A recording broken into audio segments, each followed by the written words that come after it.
ನಮ್ಮ ಉತ್ತರ ಕನ್ನಡ ಜಿಲ್ಲೆಯಲ್ಲಿ ಜಗತ್ ಪ್ರಸಿದ್ಧವಾದಂಥ ಒಂದು ಪ್ರವಾಸಿ ತಾಣ ಅಂದರೆ ಮುರುಡೇಶ್ವರ.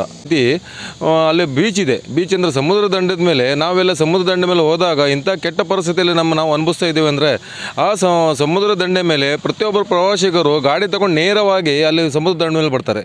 ಅಂದರೆ ಅವರಿಗೆ ಅಲ್ಲಿ ನಿಲ್ಲಿಸ್ಲಿಕ್ಕೆ ಎಲ್ಲೋ ಪಾರ್ಕಿಂಗ್ ವ್ಯವಸ್ಥೆ ಇಲ್ಲ, ಯಾವುದೇ ರೀತಿ ವ್ಯವಸ್ಥೆ ಇಲ್ಲ. ಪ್ರವಾಸಿಗರು ಏನು ಮಾಡ್ತಾರೆ, ಬಂದ ಕೂಡಲೇ ನೇರವಾಗಿ ಬೀಚಿಗೆ, ಬೀಚ್ ಅಂದ್ಕೊಂಡು ಸುಮ್ಮನೆ ಲೆವೆಲ್ ಥರ ಕಾಣ್ತದೆ, ನೇರವಾಗಿ ಬೀಚಿಗೆ ತಗೊಂಡೋಗಿ ಗಾಡಿ ಹಾಕಿಬಿಡ್ತಾರೆ. ಅಲ್ಲಿ ಏನಾಗುತ್ತೆ, ಗಾಡಿ ಸಿಗಾಕೊಂಡು 108 ಸಮಸ್ಯೆಗಳಾಗುತ್ತೆ.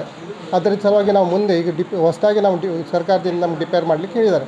ಆ ಡಿಪೇರ್ ಪ್ರಕಾರ ನಾವು ಏನು ಮಾಡ್ತೀವಿ, ಒಂದು ಸೈಡಿಗೆ ಈ ಫಿಶ್ ಮಾರ್ಕೆಟಿಂದ ಸೀದಾ ನಮ್ಮದು ಇದರ ಮಟ್ಟಿಗೆ ಸೀದಾ ರೋಡ್ ಮಾಡಿ ಅಲ್ಲಿಂದ ಸುಮಾರು 40 ರಿಂದ 50 ಫೀಟ್ ಅಗಲದ್ದು ಆ ಥರ ಮಾಡಲಿಕ್ಕೆ ಅವಕಾಶ ಇದೆ.